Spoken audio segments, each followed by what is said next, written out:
For the majority of UK retailers, it seems it was a Merry Christmas, with trading results for the festive period showing that shoppers continued to spend and shrug off the Brexit vote. On an industry level, I mean, the grocers, people selling things you need, like food, they'll always be resilient, right? But what's much more interesting is what's happening in the kind of discretionary end of the spectrum. Retailers selling things you don't need, like gadgets and clothes and homewares. You know, that gives us a much better read on how the consumer is feeling and the health of the consumer. And all those kind of segments have performed really well too. Amid a flurry of results, the shining star was Marks & Spencer. After years of decline in its clothing range, the company seems to be back in style.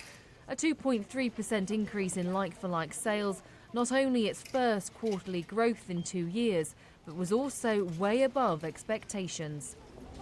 The M&S results are encouraging for new boss Steve Rowe, but it's not mission accomplished just yet. The timing has been beneficial, with a change to the reporting period, meaning an extra 5 days trade this year, and improving on last year's dismal performance wouldn't have been difficult. But the company is showing signs of a turnaround and showing that changes to its clothing range have been a hit with shoppers.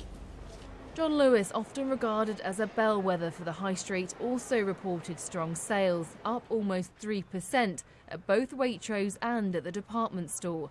But the chairman of the retail group is cautious, warning of a significant cut to staff bonuses and tough times ahead.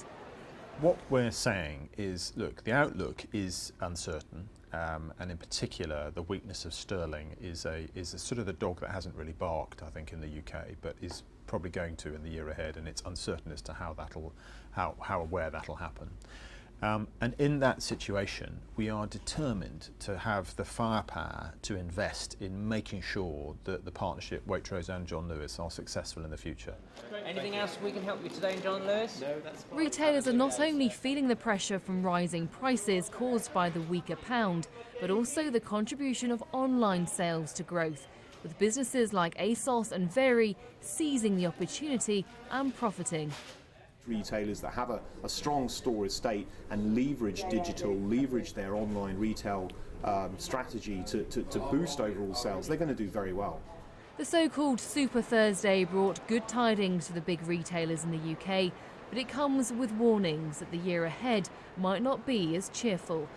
And the big challenge for businesses, to keep people spending in times of uncertainty. Charlotte Lomas, Sky News.